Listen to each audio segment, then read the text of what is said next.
Seja muito bem-vindo para o Bíblia, papel e caneta. Já digo para você preparar o teu coração, prepara o lenço, prepara teu momento com Deus aí. Deus vai falar muito com a gente, muito com a gente. Prepara a sua alma, o seu espírito para se encher dessa palavra, que essa palavra vai alimentar muito a sua vida durante essa semana. O livro Evangelho de Jesus Cristo segundo escreveu Lucas, o capítulo é o 7, o verso é o 11. Evangelho de Jesus Cristo segundo escreveu Lucas, o capítulo é o 7, o verso é o 11. O filho da viúva de Naim. E aconteceu pouco depois de ir ele à cidade chamada Naim, e com ele iam muitos dos seus discípulos e uma grande multidão. E quando chegou perto da porta da cidade, eis que estava um defunto, filho único de sua mãe, que era viúva, e com ele ia uma grande multidão da cidade. E vendo-a, o Senhor moveu-se de íntima compaixão por ela e disse-lhe: não chores. E chegando-se, tocou o esquife, e os que levavam pararam,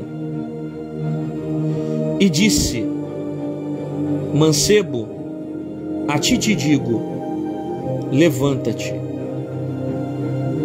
E o defunto assentou-se e começou a falar, e entregou a sua mãe. E de todos se apoderou temor. Sinais que geram temor, manifestações que geram temor, e de todos se apoderou temor, e glorificavam a Deus. Quem fez? Jesus, mas a glória é para quem? Deus, dizendo: um grande profeta se levantou entre nós, e Deus visitou o seu povo, e correu dele esta fama por toda a Judéia e por toda a terra circunvizinha. Eu acabei de ler aqui Evangelho de Jesus Cristo segundo escreveu Lucas, Evangelho segundo Lucas, capítulo 7. Nós lemos do versículo 11 em diante, que fala sobre a história da viúva de Naim. Eu já peço para você que ama a palavra do Senhor, compartilha com um amigo, manda para alguém essa live. Se você quiser sair e depois voltar, só para você mandar mensagem para alguém no WhatsApp, no Face, manda para alguém que precisa ouvir a voz de Deus, que Deus vai falar muito com a gente agora. É só você clicar nessa setinha que está do lado aí do Instagram, que você compartilha com alguém que precisa ouvir a voz de Deus. Tá certo? Bom,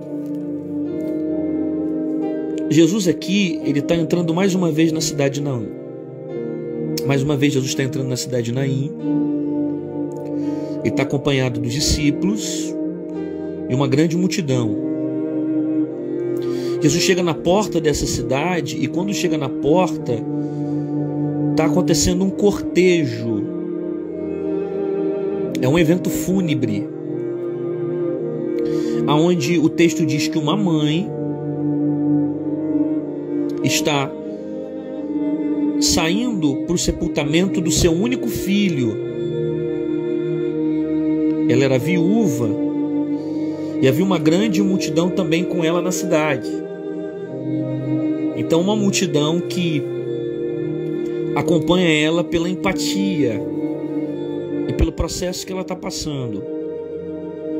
É interessante você sempre observar os detalhes do texto. O texto diz que ela é viúva, e o texto diz que ela perde o seu único filho. Então aqui traz para nós a ideia da segunda perda que ela está tendo. Primeiro, ela perde o marido, porque ela é viúva. Segundo, ela perde o filho. O marido na cultura teria a obrigação de sustentar a mulher, por isso ele era chamado como remidor. Ele era chamado como remidor. O filho, segundo a cultura judaica, ele teria a responsabilidade de cuidar da velhice dos pais. Então olha como esse detalhe cultural faz toda a diferença no texto. Ela não tem mais um remidor, que é o marido, e ela não tem mais o filho que cuidaria da sua velhice. De modo que as mulheres que passavam por um perfil parecido como dessa viúva de Naim, o final delas era um final miserável. Havia muitas mulheres com perfis parecidos que terminavam a sua história mendigando. Por quê? Porque ela já tem uma idade avançada, já tem uma dificuldade de construir novamente a sua família, ter alguém que lhe sustente e que também possa gerar filhos. Sem filho não tem alguém para cuidar da sua velhice, ela não tem mais outro filho, ela só tem um único filho e ela perde o seu único filho. Segundo, que primeiro ela perdeu o marido, então ela está sem estrutura emocional e sem estrutura física, financeira.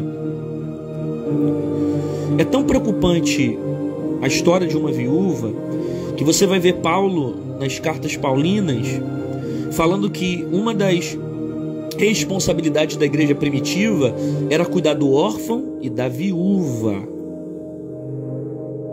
Por quê? Porque não tinha amparo governamental nessa época. Uma mulher no perfil dessa mulher aqui, nesse caso, perdeu o marido, perdeu o filho, o futuro dela seria mendigando. Entendeu isso? A mulher nessa época, ela não possui a mesma independência que a mulher tem hoje na nossa geração. Hoje uma mulher consegue resolver a sua vida sozinha, mas nessa época ela era muito dependente e não tinha muito amparo, na verdade nenhum amparo do governo. Então ela está passando por um sofrimento intenso, perdeu o marido, está perdendo o seu único filho. Jesus está entrando na cidade e há uma multidão que acompanha ela. Segundo a cultura, Jesus poderia deixar o cortejo passar ou se juntar a essa mulher em empatia ao seu ente querido, Jesus choraria com ela. Jesus não toma nenhuma das atitudes, Jesus simplesmente vai até ela, olha para ela, se move de íntima compaixão e diz para ela: não chores. Depois Jesus toca no esquife, que é uma parte do caixão que estava levando o garoto, que é parecida com aquela parte do caixão. E aqueles que estão levando o caixão param na mesma hora. Por que aqueles que estão levando o caixão estão parando? Porque há também outro detalhe cultural. Por isso que esse texto aqui você tem que ter conhecimento da cultura judaica da época, senão você não vai entender o texto. Qual era o detalhe? Que por que eles pararam quando Jesus tocou no esquife? Porque segundo a lei de Levítico, ninguém poderia tocar em coisa morta ou em algo que o morto tocou. Tudo que o morto tocava se tornava sujo, impuro, imundo. De modo que quando morria alguém dentro de casa, o sacerdote deveria entrar naquela casa para purificar o ambiente, para depois aquela casa ser utilizada novamente. Óbvio, Jesus não está tocando no corpo, mas Jesus está tocando no caixão. Segundo a cultura de Levítico, o sacerdote que deveria fazer o processo de purificação ou alguém específico para levar o corpo para fora da cidade. Ok? Você percebe que o morto simbolizava tanto algo espiritual que não se enterrava o corpo na cidade, o enterro era fora da cidade, que tinha esse aspecto espiritual. O morto representava a impureza, a sujeira. Então, quando Jesus toca no esquife que o morto está sendo levado, eles param. Porque a atitude de Jesus é uma atitude que não era normal acontecer dentro daquele ambiente cultural judaico. Jesus para e diz mancebo, significa jovem, e diz mancebo, a ti te digo, levanta-te. Jesus dá uma ordem de comando para o jovem, o garoto se levanta. O defunto se levanta. É interessante você perceber a narrativa de Lucas, tá? Porque Lucas é médico. Então, sendo médico, ele é detalhista na história. Ele não chama o garoto pelo nome, nem diz que ele era um jovem. Quem chama de jovem é Jesus. Jesus disse que ele era Lucas está dizendo que ele era um defunto. Isso é um detalhe da narrativa.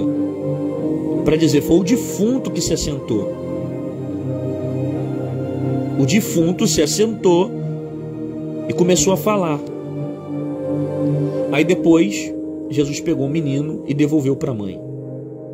Existem algumas aplicações nesse texto aqui que são fenomenais para a nossa vida. Compartilha com quem precisa ouvir essa palavra. Marca o seu amigo, alguém que você ama.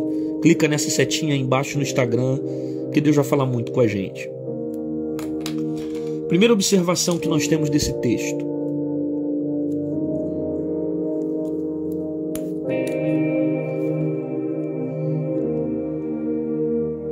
E quando chegou perto da porta da cidade, eis que estava um defunto, filho único,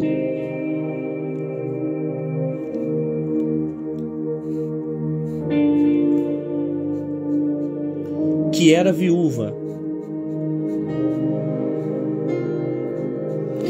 Esses detalhes aqui do texto mostram para nós que não é a primeira vez que ela está passando por uma perda.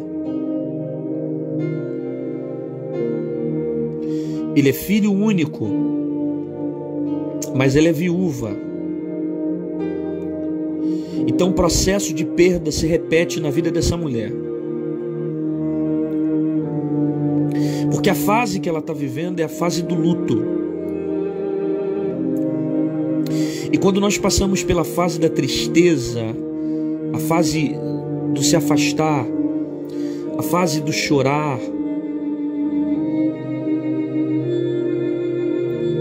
a gente passa por esse processo. Esse detalhe mostra para nós que ela está na segunda perda. Ela é viúva, então ela já perdeu o marido. Só que agora ela perde algo muito mais intenso. Ela perde o seu único filho. Não é só um filho, porque um filho já dói. Se dói um filho, imagina um único filho. Quem é pai e mãe de um único filho sabe que toda a nossa expectativa é colocado no filho. Tá tudo em cima desse filho. Não tem um outro filho. Tá tudo em cima dele. Os sonhos dela estão nele. O futuro dela está nele. A expectativa de vida dela está nele, porque os filhos cuidavam também da velhice dos pais. Ela está passando pelo mesmo caminho que ela passou um dia quando enterrou o marido, porque ela é viúva. E quando ela passa no cortejo para enterrar um menino do lado de fora, automaticamente, sem o texto dessa informação, a gente conscientiza que as dores se tornam latentes de novo. A mesma dor, a mesma perda, o mesmo caminho, o mesmo processo. Às vezes nós passamos por essas crises, onde nós percebemos que as perdas se repetem, a mesma dor se repete, o mesmo sofrimento se repete. E às vezes a gente acha que não vai passar por coisas piores, e quando vem um segundo momento de dor, se torna um luto muito maior. Porque agora ela não perdeu só o marido, ela perdeu o seu único filho. Entende? O mesmo caminho do enterro do marido ela está fazendo com o filho. A mesma dor que ela sentiu com a perda do marido, ela está sentindo com o filho, e de forma mais intensa, porque é um único filho. Aqui estão os projetos, os sonhos, sua esperança, que está sendo enterrado. Aparentemente a fase que ela está vivendo é só fase de luto, de dor, de perda. Às vezes é tão intenso o sofrimento que a gente vive, que a gente questiona dizendo: Deus, será que foi para isso que o Senhor nos fez? Só para sofrer? Só para sentir dor? Porque pior do que perder um cônjuge é perder o seu único filho. Eu sei que as duas dores doem, mas a segunda dor é mais intensa que a primeira. Ela está passando pelo mesmo caminho do sepultamento. O processo se repete. Quem sabe ela achava até que estava já sendo curada do seu marido. A gente não sabe o tempo da perda do marido para o filho. A gente não sabe. Mas se estava sendo curada, as feridas abriram novamente.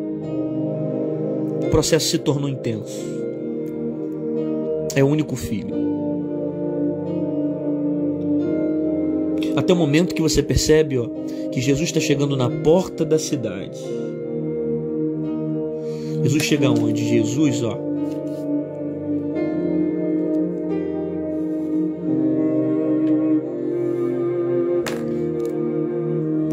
você precisa entender uma coisa.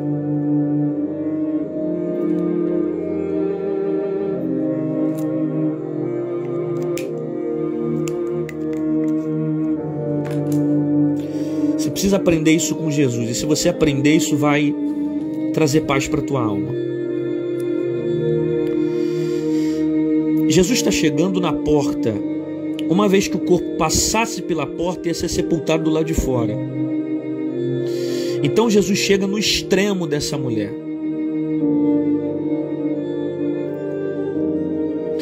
Jesus não vai chegar nos momentos que você ainda suporta. Jesus vai chegar nos seus extremos. Você precisa aprender isso, que Jesus chega nos extremos. É quando você não aguenta mais, é quando você não suporta mais, é quando você fala não tem mais jeito, é quando você diz eu não aguento mais chorar. Ele chega nos extremos. Ele é alguém que aparece nos extremos. Ele não vai chegar enquanto a criança está morrendo. Ele não vai chegar enquanto a criança está saindo de casa. Ele vai chegar quando a criança está passando pela porta da cidade. São nos extremos que ele se manifesta. E você percebe que com ela e uma grande multidão, há uma grande multidão que está ao lado dessa mulher. E com ela e uma grande multidão.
A multidão não sabe o que você está sentindo. Às vezes a gente se sente como essa mulher, cercado por muita gente, mas as pessoas não sabem o que está no nosso coração.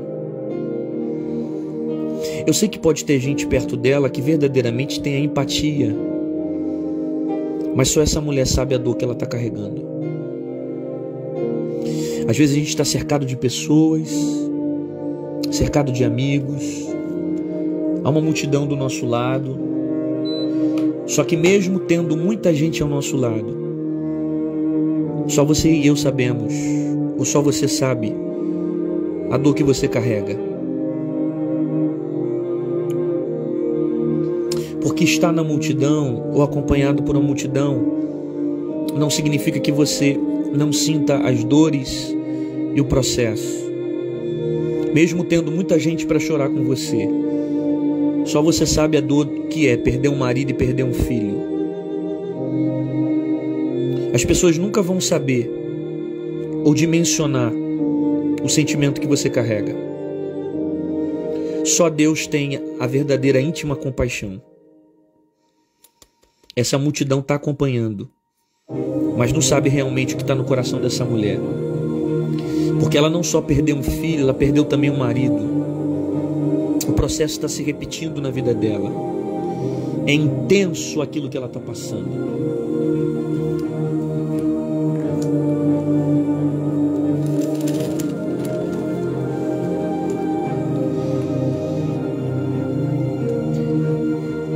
E vendo-a, o Senhor moveu de íntima compaixão.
Jesus se importa com os seus sentimentos. Jesus não é alguém que simplesmente se junta na multidão para fazer número. Jesus é alguém que está preocupado com a tua alma, porque Ele está vendo como você está por dentro. Ele está vendo como está teu espírito, como está tua mente, como está teu coração. Jesus está vendo Jesus se importa com os seus sentimentos. De modo que Jesus vai até ela, isso aqui é fenomenal.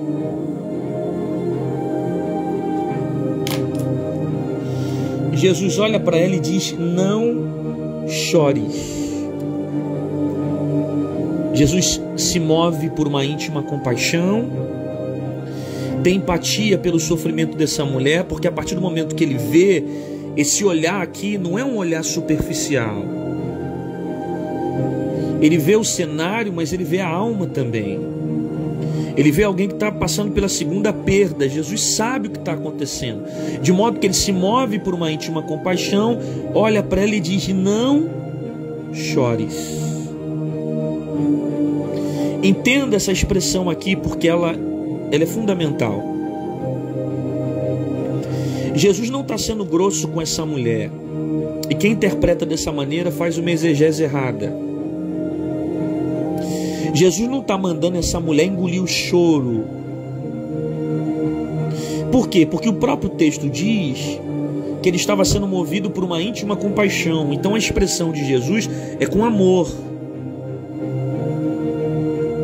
Então quando Jesus olha para ele e diz: não chores, a intenção de Jesus não é reprimir os sentimentos dessa mulher. A intenção de Jesus é dizer isso aqui: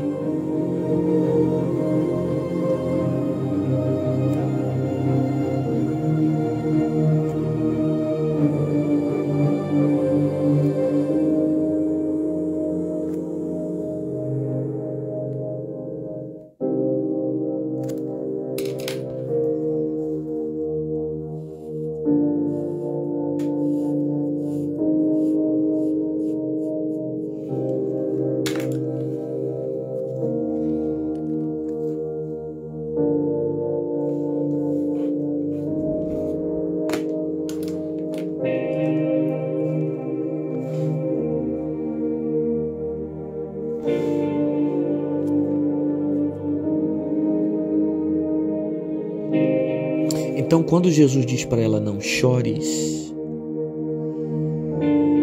a intenção de Jesus para dizer para ela isso não é o fim essa dor. Sua história não termina com sepultamento. Sua história não termina com enterro. Eu sei que os traumas fazem você pensar que você vai viver de novo tudo que você já sofreu lá atrás. Mas quem está falando não chores é o Criador. Então esse não chores é para dizer para você: o que você passa agora não é o teu final. Seca suas lágrimas e vira a página, porque essa dor não é o seu fim. Eu sei que tem processos que dói tanto que a gente pensa que nunca vamos sair dele. A gente pensa que a gente vai terminar a vida infeliz, a gente vai terminar a vida doente, a gente vai terminar a vida sozinho, a gente vai terminar a vida ferida. A gente pensa que nunca mais vai conseguir reconstruir, levantar, crescer. Existem processos que são tão intensos que a gente acha que é o final de tudo. Mas quando Jesus diz não chore, Jesus está dizendo: essa dor não é o fim. Não é o fim. Então esse não chores é mais com o sentido dele dizer: vira essa página, porque hoje o dia não vai terminar com o funeral. Às vezes você está o tempo todo chorando por coisas que já perderam. Às vezes você está o tempo todo chorando por coisas que já se foram. Às vezes você está o tempo todo cativo de um sentimento, escravo de um processo, quando na verdade Jesus está dando uma ordem para você, dizendo: vira essa página. Você vai ficar a vida inteira chorando, você vai ficar a vida inteira preso, escravo dessa emoção. O que você passou não foi para te matar, não foi para te machucar, não foi para te ferir. Porque isso aqui não é o fim. Não chores. Esse não chores aqui também está ligado a essa palavra aqui, ó.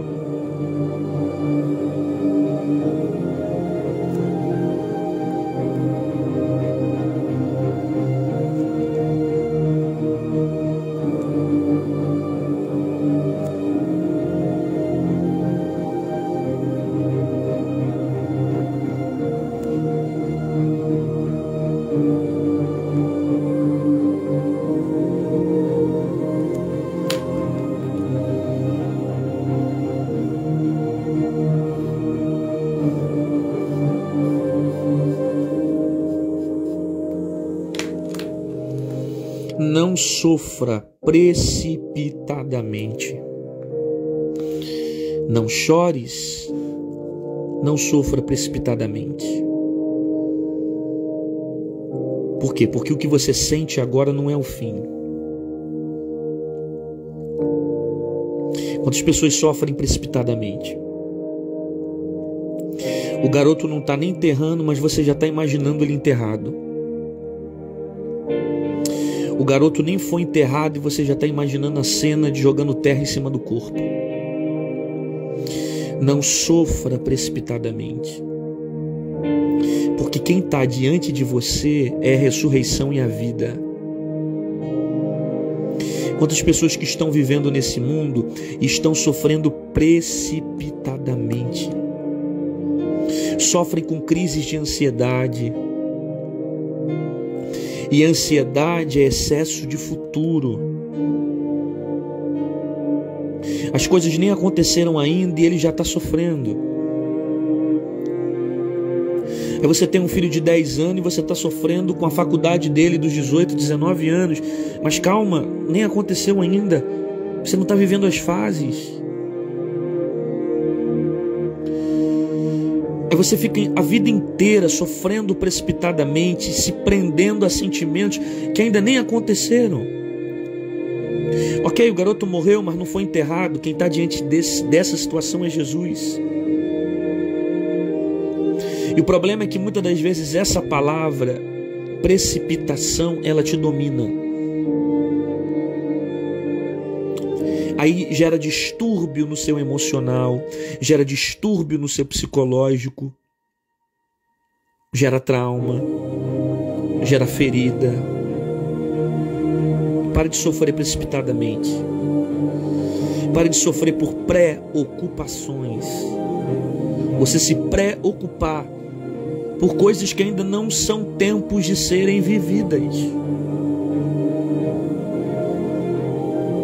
Você está sendo manipulado pela ansiedade, quando na verdade Jesus já deu uma ordem dizendo: não chores. Não chores. Agora perceba um detalhe aqui que pouca gente pega. Primeiro, Jesus vai até a mulher e diz: não chores. Segundo, Jesus toca no esquife. Terceiro, Jesus fala com o garoto. Eu vou repetir isso. Primeiro, Jesus olha para a mulher e diz: não chores. Segundo, Jesus toca no esquife. Terceiro, Jesus fala com o garoto. Eu vou repetir pela última vez. Primeiro, Jesus fala com a mãe. Segundo, Jesus toca no esquife. Terceiro, Jesus fala com o garoto. Você pode não se atentar a esse detalhe, mas há um processo aqui. Primeiro a mãe, depois a caixa, terceiro o menino. Isso aqui são processos.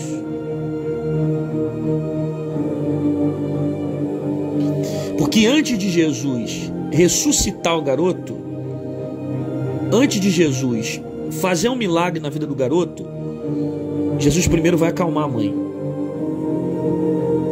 Jesus poderia chegar ressuscitando o menino? Sim ou não? Claro que poderia. Mas você percebe que em vez dele chegar ressuscitando, ele vai primeiro na mãe, para depois fazer o milagre.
Primeiro, Jesus vai tratar de você e depois da sua casa. Primeiro, Jesus vai tratar da sua alma, depois vai tratar da sua casa. Primeiro, Jesus vai tratar do seu espírito, para depois tratar dos seus problemas. Primeiro Jesus fala com ela, depois Jesus toca no caixão, depois Jesus fala com o menino. Eu sei que muitas das vezes você vai até o Senhor buscar pelo teu filho. Eu sei que muitas das vezes você vai ao Senhor buscar pelo teu marido. Eu sei que muitas das vezes você vai ao Senhor buscar pela tua esposa, buscar pelo teu trabalho, buscar pela tua família, buscar... Você vai até o Senhor por causa do problema, mas a intenção de Jesus primeiro é tratar de você. É por isso que primeiro Jesus olha para ela e diz: não chores. Porque antes dele resolver o problema na casa dela, ele vai resolver no coração dela. Porque não basta só o garoto ressuscitar, Jesus tem que cuidar da alma dela. Tem ninguém percebendo, mas aqui tem uma mulher que está passando por uma segunda perda. E Jesus sabe disso. Tem ninguém percebendo, mas tem uma mulher aqui que está enterrando seus sonhos. E Jesus sabe disso. Tem ninguém percebendo na multidão, mas tem uma mulher que está sepultando o seu futuro dentro dessa criança. E Jesus sabe disso. Então, antes dele cuidar da sua casa, ele vai cuidar de você. Então, antes dele cuidar do seu marido, ele vai cuidar de você. Então, antes dele cuidar do teu casamento, ele vai cuidar de você. Então, antes dele cuidar do teu filho, ele vai cuidar de você. Então, antes dele cuidar do teu pai, ele cuida de você. Antes dele ir na tua mãe, ele cuida de você. Porque não adianta Deus resolver só os problemas da sua casa, se não resolver os problemas da sua alma. Eu vou repetir isso.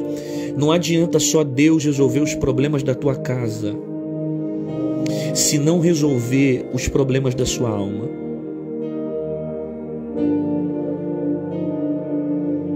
Não é só teu filho que precisa de um milagre. Você precisa ser tratada. Porque esse processo de morte gerou marcas em você. Esse processo de perda gerou dor em você. Esse processo de separação gerou marcas em você. Então Deus vai tratar com a casa lá, mas Ele primeiro vai tratar de você. Ele te ama tanto que Ele sabe que Ele não pode fazer aquilo que você quer enquanto Ele não fazer aquilo que você precisa. Porque você, como mãe, você é capaz de pedir primeiro um milagre na vida do teu filho para depois Jesus tocar em você. Só que Jesus primeiro vai fazer em você para depois fazer no teu filho. Porque não basta só Ele ressuscitar a criança. Ele precisa tocar na tua mente. Ele precisa tratar do teu psicológico. Porque essa situação abalou sua estrutura. Então Deus não pode te dar aquilo que você quer enquanto Ele não preparar você para receber e viver esse propósito. Não chores. Isso aqui é muito tremendo, gente. Eu estou todo arrepiado aqui.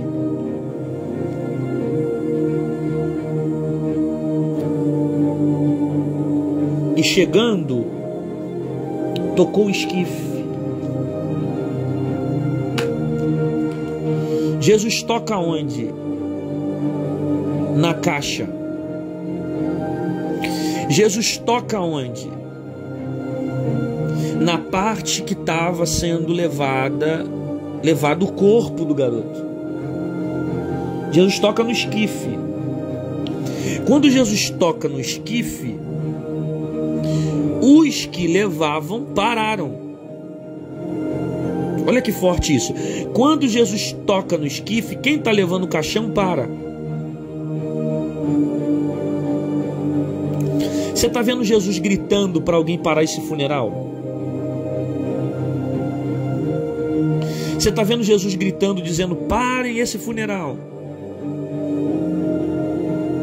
Jesus não grita para ninguém parar. Jesus chega e toca. E quando Ele toca, quem está levando para.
Tem horas que Jesus não pede, mas toca.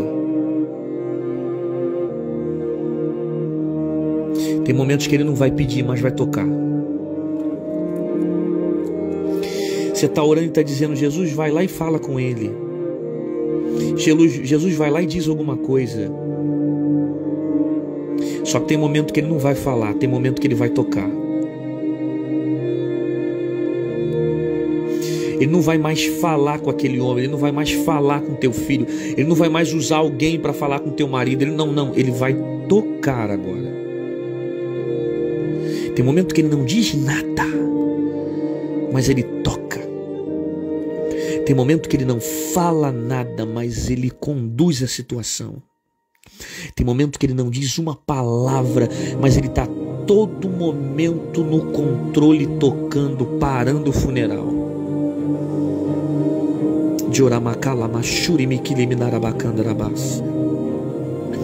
Ele não precisa mandar parar. Ele toca e quem está levando para.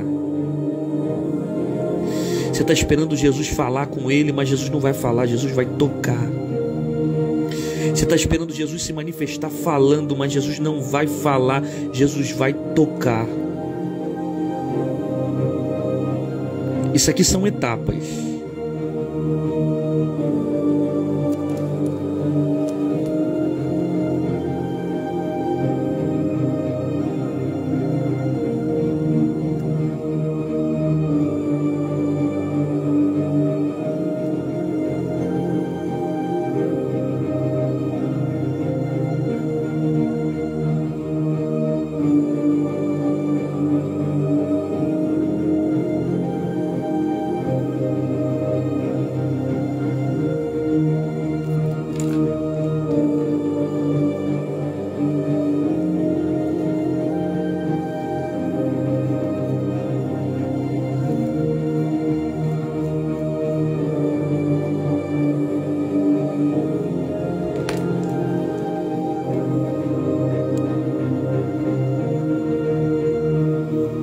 Primeiro fala, depois toca. Primeiro Jesus vai falar, depois Jesus vai tocar. Você precisa entender isso aqui, porque isso aqui são etapas. Você está pedindo para Jesus falar, mas Jesus está falando: eu já falei, eu já disse, já dei direção, já orientei. Se Jesus já falou, Ele não vai falar de novo. Ele vai tocar agora. Agora você interpreta para saber qual nível você está. Você está na etapa que Ele fala ou você está na etapa que Ele toca? Você está na etapa que Ele fala ou você está na etapa que Ele toca? Porque se Ele já falou, Ele não vai falar de novo. Ele vai tocar agora. Ele vai fazer agora. Ele vai conduzir agora. Se você passou da etapa de ouvir a voz, agora você vai sentir a etapa do toque. Porque primeiro fala, depois toca. Ele toca onde? Ele toca no esquife. A parte que levava o caixão. É essa parte que ele toca. Ele toca no esquife.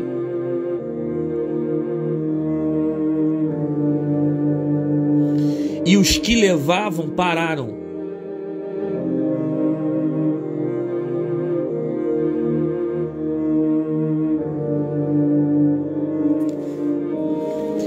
Ele toca no esquife.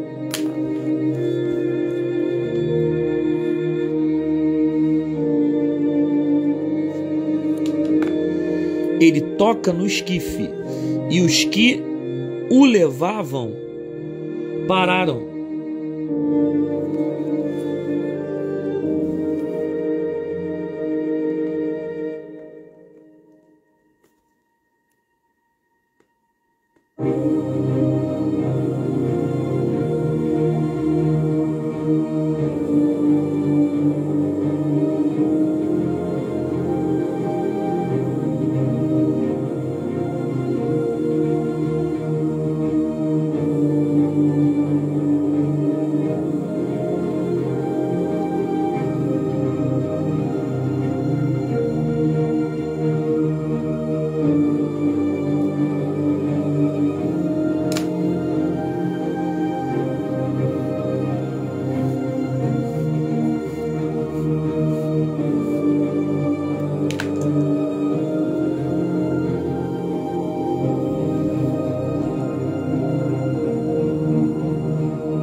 Eu não estou dizendo que Jesus vai matar. Eu estou falando que Jesus vai parar.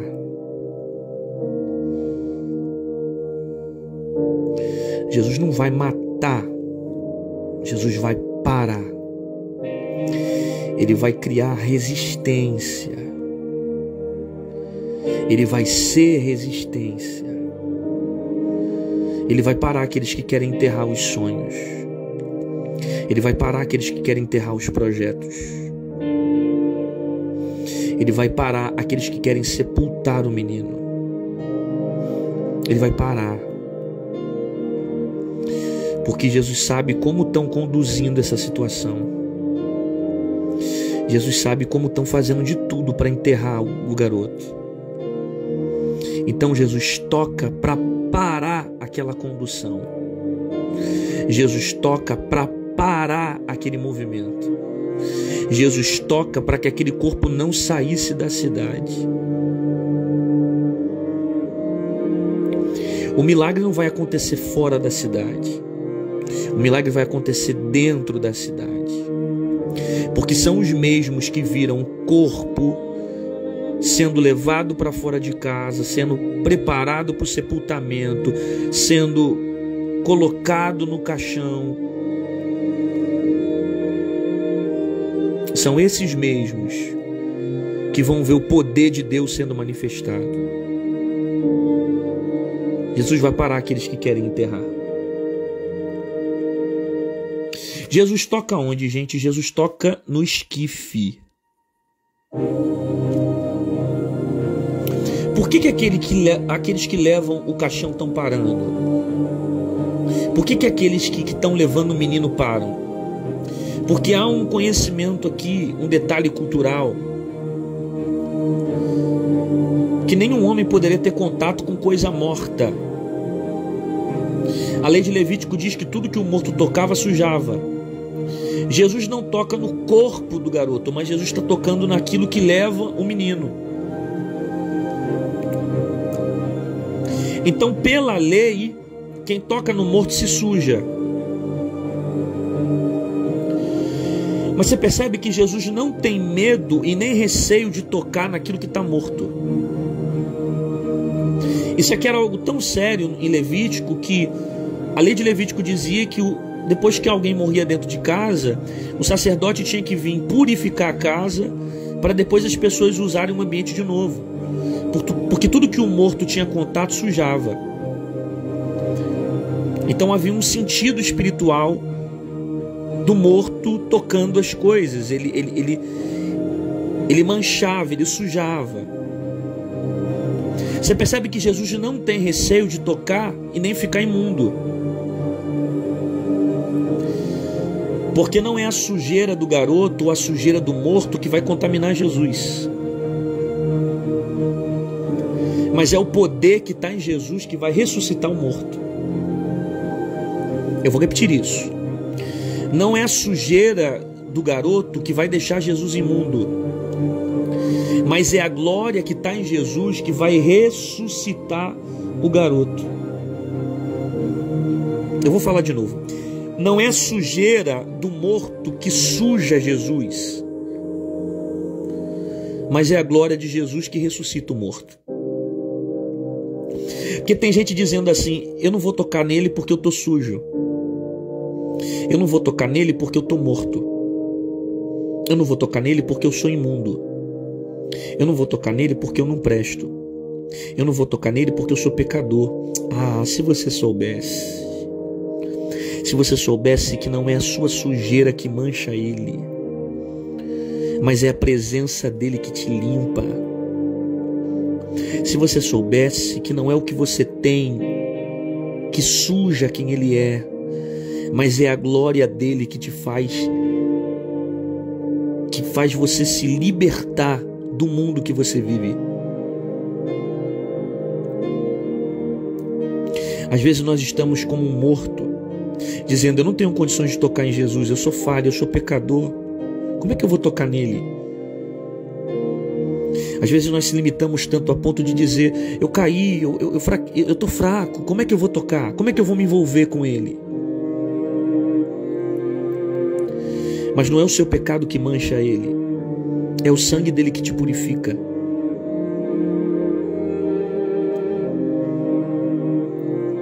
É por isso que quando você peca, o diabo tenta te afastar de Deus. Porque a única maneira de você vencer o pecado é próximo de Deus. Só que o pecado te afasta de Jesus. Não é Deus que se afasta de você, são os seus pecados que te afastam de Deus. Porque quem se relaciona com Deus se levanta. Quem se relaciona com Deus se limpa. Por isso que você nunca vai vencer o pecado distante de Deus. E é por isso que quando você peca, o diabo te coloca no mundo. Aí o diabo diz para você, você está na maconha, você está cheirando, você está na prostituição, você está na fornicação, você está na bebida. Como é que você vai para a igreja assim? Aí o diabo distancia você cada vez mais de Deus, porque ele diz para você que a tua vida não tem jeito. Mas na verdade você não tem que se afastar de Deus porque pecou.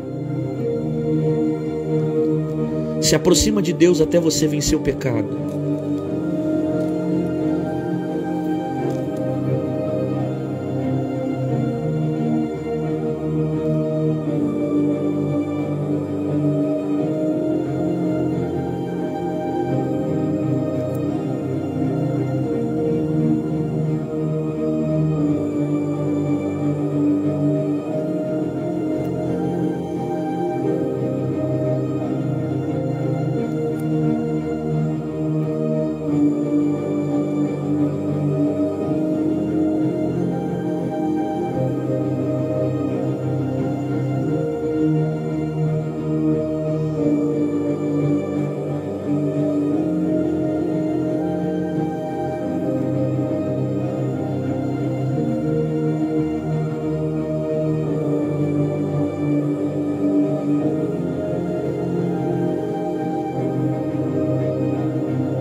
Deixa eu voltar aqui.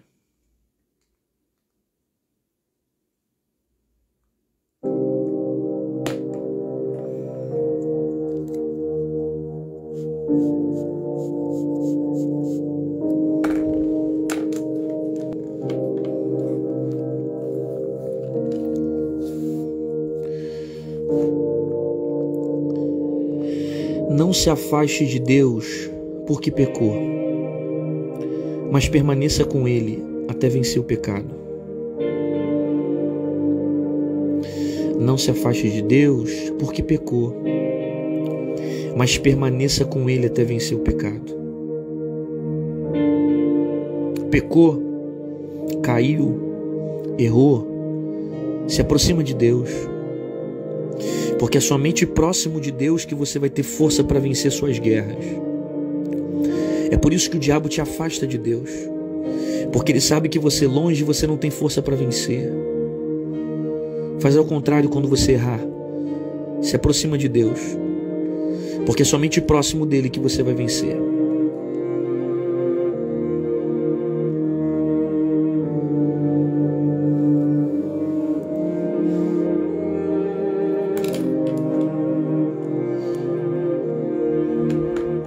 E disse: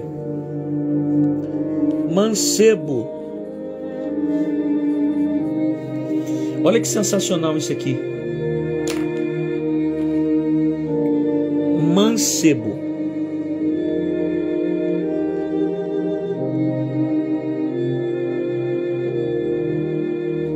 Ok?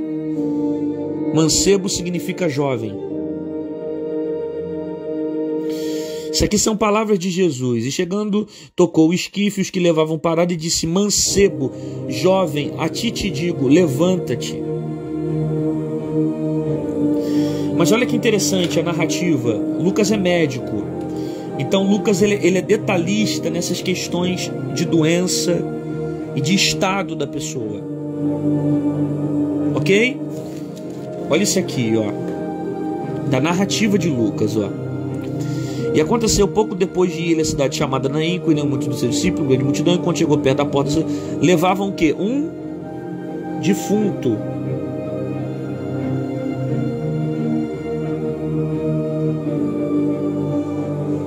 Olha esse detalhe aqui. E levavam um defunto. Quem está dizendo que é um defunto? A narrativa. Ok? E vendo o Senhor, moveu de íntima compaixão, disse: não chore. Chegando perto dele, disse: jovem.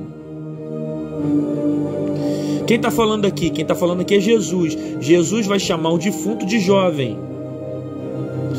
Mas a narrativa chama o jovem de defunto. Olha o que Lucas diz de novo, ó. E o defunto, ó,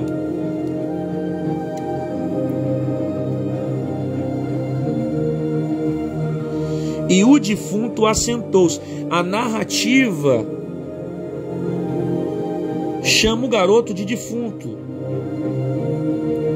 mas Jesus chama o menino de jovem.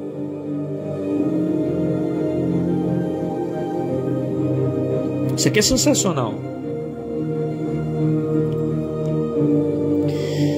Porque defunto é o estado que ele vive. Ele não é um morto, ele está morto. Ele não está jovem, ele é jovem. Mancebo é o que ele é. Defunto é o que ele está. Entendeu isso aqui ou não? Mancebo é o que ele é. Defunto é o que ele está. Ele está morto, mas ele é jovem. Então ele é um jovem que morreu. O defunto é o estado, o jovem é a natureza dele. É o que ele é. Só que a narrativa chama ele de defunto, porque a vida é assim. A vida sempre vai te chamar pelos seus momentos. A vida sempre vai te julgar pelo seu estado.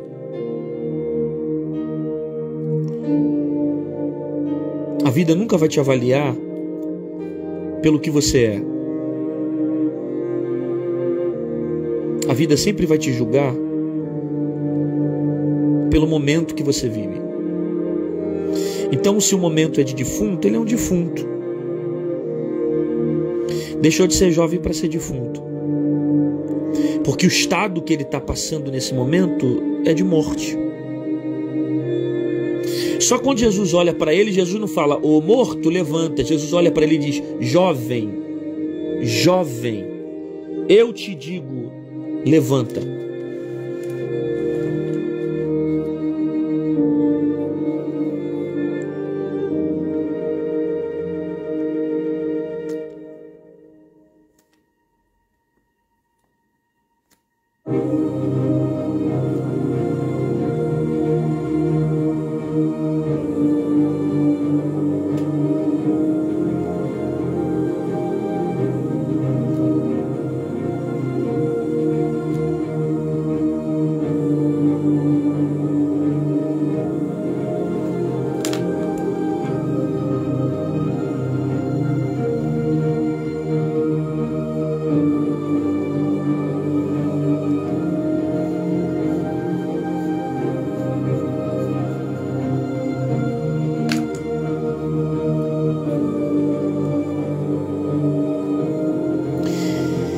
Jesus não te chama pelo seu momento.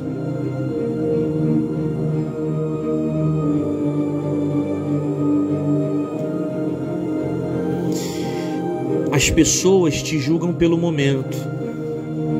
Lá vai o defunto, lá vai a fracassada, lá vai o derrotado, lá vai o desempregado, lá vai o frustrado, lá vai o caído, lá vai a sensível, lá vai o doente. As pessoas te julgam pelo momento, mas Jesus não te chama pelo seu momento. Jesus te chama pelo seu nome. Porque Jesus não te enxerga da forma como as pessoas te veem. Entende isso?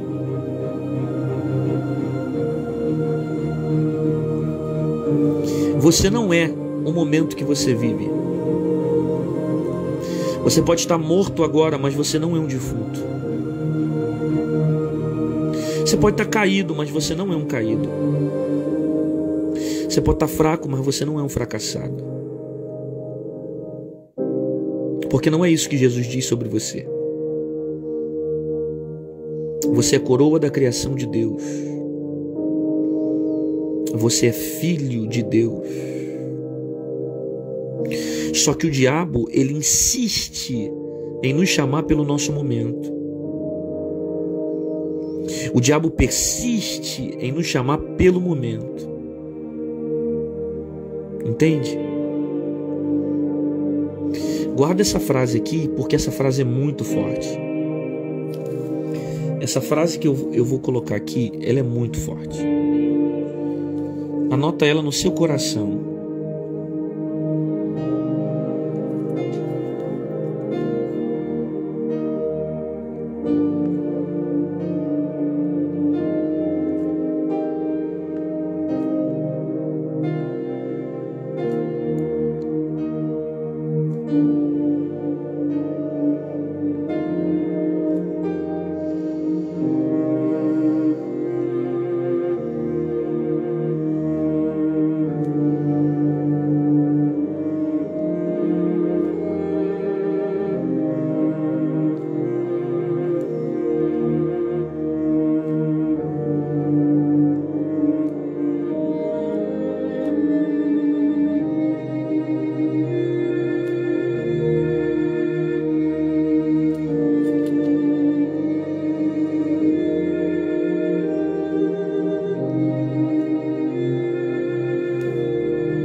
Guarda essa frase.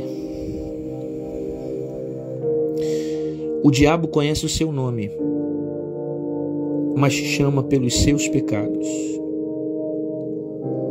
Deus conhece os seus pecados, mas te chama pelo seu nome. O diabo conhece o seu nome, mas te chama pelos seus pecados. Deus conhece os seus pecados, mas te chama pelo seu nome. Porque para Deus o momento não define quem você é.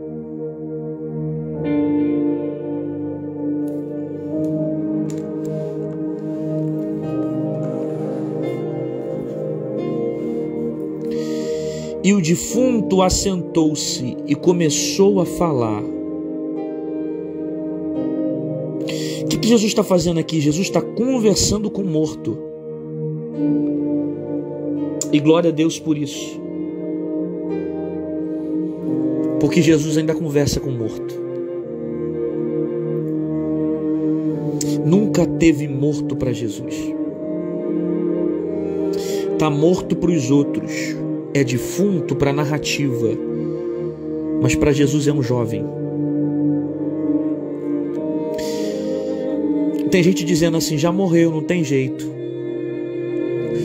Tem gente dizendo, esse cara aí vai morrer na maconha, esse cara vai morrer na cocaína, esse cara vai morrer no adultério, esse cara vai morrer na fornicação, esse cara vai morrer no pecado, vai morrer bebendo, tá morto, não tem jeito. Tá morto para o mundo, mas não está morto para Jesus. Por que não está morto para Jesus? Porque Jesus é a ressurreição e a vida. Se tu não falar em línguas estranhas agora, tu não fala nunca mais. Está morto para o mundo, mas esse jovem não está morto para Jesus. Por que esse jovem não está morto para Jesus? Porque Jesus é a ressurreição e a vida. A última palavra para os seus problemas não são dos coveiros. A última palavra não é do médico, a última palavra não é da ciência, a última palavra não são dos homens, a última palavra é do Cristo, que é a ressurreição e a vida. Então o mundo está olhando para o teu casamento e está dizendo, morreu. O mundo está olhando para a sua saúde e está dizendo, está morta. O mundo está olhando para o teu filho e está dizendo, morreu, já era. O mundo está olhando para os seus pais e está dizendo, não tem jeito, morreu. Só que Jesus olha e diz, não está morto. Eu sou a ressurreição e eu sou a vida. Porque não está morto para Jesus. E assentou-se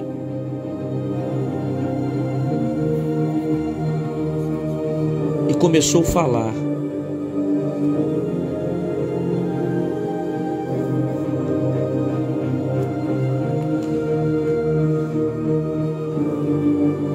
Quem recebe isso aqui?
Esse casamento vai dar sinal de vida. Teus filhos vão dar sinal de vida. Toda situação que está morta vai dar sinal de vida. Teu ministério vai dar sinal de vida. Tua casa vai dar sinal de vida. Teus sonhos vão dar sinal de vida. Seus projetos vão dar sinal de vida. O morto vai dar sinal de vida. E para fechar essa palavra,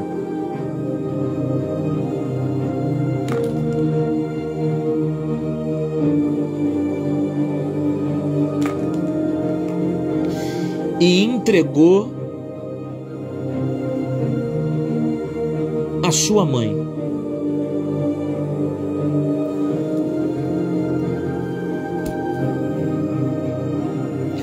Deus entrega o menino vivo ou o menino morto?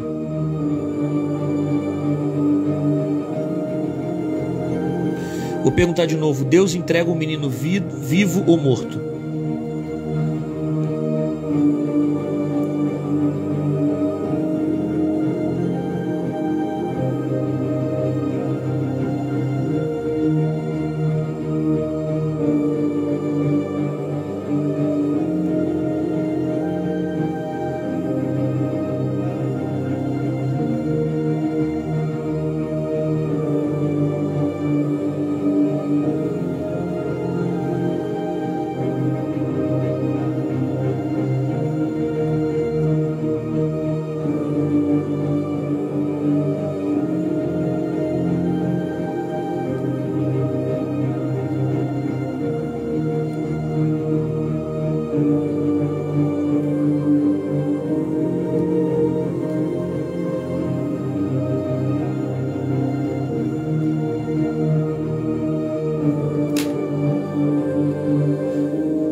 Deus não vai te entregar um menino morto. Deus não vai te entregar um marido morto. Deus não vai te dar uma esposa morta. Deus vai te entregar com vida. Então espera o tempo. Não se precipite. Não fica mandando mensagem para esse cara, porque esse cara está morto. Não fica tentando dar um jeitinho na situação, porque está morta. Deixa Deus ressuscitar. Você já não pediu para Deus e disse que dessa forma você não queria Ele? Você já não orou ao Senhor e falou: Senhor, se for para ter Ele morto eu não quero? Se for para ter da mesma maneira eu não quero? Então espera, porque Deus vai dar vida. Então aguarda. Deus está dando vida. Não se precipite, porque Deus vai fazer ele ter vida. Deus não vai te dar nada inacabado. Deus não vai te entregar nada de qualquer maneira. Deus vai te dar com vida. Então espera o tempo e deixa Jesus trabalhar. Porque Ele não vai te dar nada de qualquer maneira. Ele vai te dar com vida. Ele vai fazer um milagre. Deus não vai te entregar morto, mas com vida. Então espera, cara.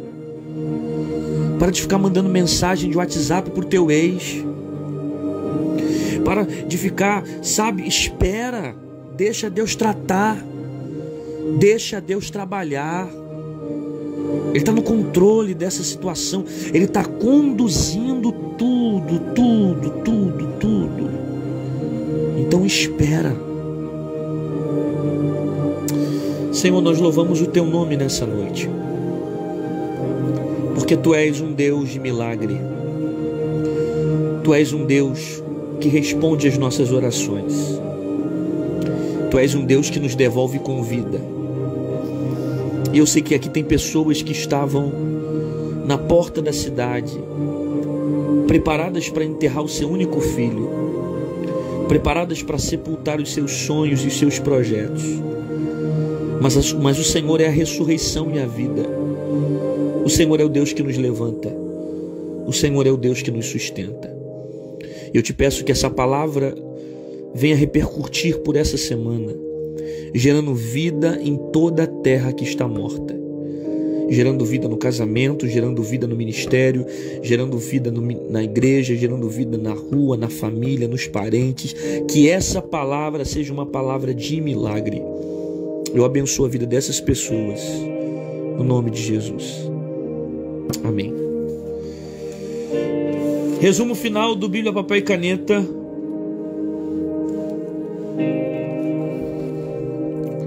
A multidão não sabe o que você está sentindo. As pessoas até sentem empatia, mas só você sabe a dor que você carrega. Jesus se importa com os seus sentimentos. Ele está vendo tudo o que está acontecendo. Essa dor não é o fim. É só um processo. Vira essa página porque vai passar. Não sofra precipitadamente. Pare de sofrer precipitadamente.